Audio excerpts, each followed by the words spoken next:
ఎందుకంటే మిగులు రాష్ట్రాన్ని 7 లక్షల కోట్ల అప్పుకు తీసుకుపోయిన వాళ్ళు పడగొట్టినట్ట, పడిపోయిన 7 లక్షల రాష్ట్రంలో ఇంటిగ్రేటెడ్ స్కూళ్ళు, రైతులకు 21,000 కోటి రుణమాఫీ, ఏకకాల రుణమాఫీ, ఉచిత బస్సు, 200 యూనిట్ల కరెంటు, 500 రూపాయల సిలిండరు, 500 రూపాయల వడ్లకు బోనసు ఇచ్చేటువంటి వాళ్ళు నిలబెట్టినట్ట.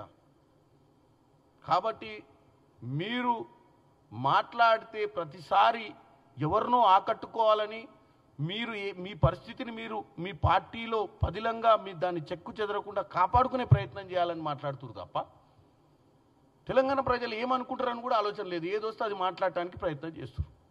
ఇక సాగు భాష అంటే ఏంది?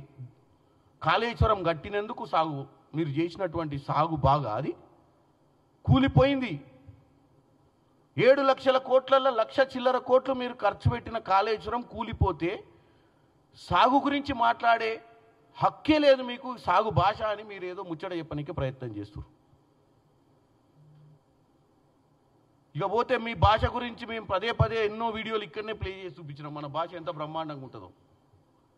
ఈ రాష్ట్రంలో బూతు పితామహులు కేసీఆర్ గారు ఏమన్నా ఉంటే ఎన్ని బూతులు మాట్లాడి, ఎందుకంటే ఆయనేమో 80,000 పుస్తకాలు చదివినా అని చెప్పుకుంటాడు. మాకు తెలిసిన పుస్తకాలు అయితే తెలియదు, కానీ ఆయన ఎన్ని బూతులు మాట్లాడిండు, ఎన్ని వంకర టింకర మాట్లాడిండు మాత్రం బ్రహ్మాండంగా అన్ని రికార్డులలో ఉంది. ఆయన చదివిన రికార్డు ఎక్కడ లేదు. కానీ నేను ఒకటే చెప్తున్నా, హరీష్ రావు గారు, కళ్ళు ఉండి కూడా చూడలేని, చెవులు ఉండి కూడా వినలేని కబోదివాను. ఎందుకంటే నువ్వే కదా చూసింది. మీ మామను చూసినావు, 2001లో పార్టీ పెట్టినప్పటి నుంచి క్రియాశీలకంగా పనిచేసింది నువ్వే. నేను కూడా ఒప్పుకుంటా. ఎందుకంటే ఏ మాటకు ఆ మాట, ఏ పార్టీలో పనిచేసినా కార్యకర్తను ఆయన కష్టాన్ని మనం గుర్తించాలి.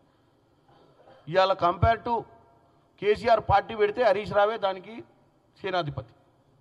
ఇదైతే నేను కితాబిస్తున్నా. ఎందుకంటే అవసరమైతే అగ్గిపెట్టెలు వాడిండు, అన్ని వాడిండు, బ్రహ్మాండంగా పార్టీని అధికారంలోకి తీసుకురావడానికి ప్రతి వ్యూహం వేసినటువంటి వ్యక్తి హరీష్ రావు. మరి అంత గొప్ప వ్యక్తి మామకు అంటి పెట్టుకొని సిద్దిపేటలో మామ ఎమ్మెల్యే నిలబడితే కూడా సిద్దిపేటలో మామని గెలిపించినప్పటి నుంచి తీసుకొచ్చి ముఖ్యమంత్రి చేసి ఉద్యమ సమయంలో అప్పుడప్పుడు ఉద్యమం పట్టు తప్పిపోతుంటే ఆ పట్టు బిగించనికి ఏమేం చేసినావో సినిమాలలో చెప్తారు కదా నాయకులు, ఏమేం చేసిరంటే అదంతా చెప్తే మళ్ళీ ప్రజలు భయభ్రాంతులకు గురవుతారు. వీళ్ళు ఏం చేసిరో చెప్తే. వాళ్ళ పట్టు బిగించనికి, ఆ రోజు ఉద్యమాన్ని బిగించనికే, ఉద్యమాన్ని ఉవ్వెత్తున లేపనికే 1600 బలిదానాల వెనుక వీళ్ళు ఏం చేసిరని చెప్తే మీరు ఆశ్చర్యపోతారు. ఎందుకంటే నా జిల్లాలోనే శ్రీకాంతాచార్యుడు కాబట్టి నాకు తెలుసు ఆ బాధ ఎట్లుందో, వాళ్ళ తల్లి బాధ. ఇవాళ వీళ్ళు హరీష్ రావు గారు మీకే చెప్పేది, ఇవాళ 2009లో అనూన్యమైన పరిణామం జరిగింది ఆ పార్టీలో.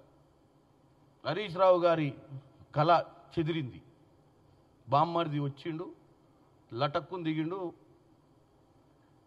ఎమ్మెల్యే అయిపోయి వారసుడు అయిపోయాడు. మరి ఆయన పెట్టిన ఎఫర్ట్ మొత్తం కూడా అప్పటికే దుకాణం బంద్ అయిపోయింది. 2014లో రెండోసారి ముఖ్యమంత్రి అయినాక చాలా రోజులు మంత్రి పదవి కూడా లేదు దొరగారికి. కేసీఆర్ తీసి పక్కన పెట్టిండు. అలా నువ్వు నీతోటేం పని రా మాకు, మా ఇంట్లో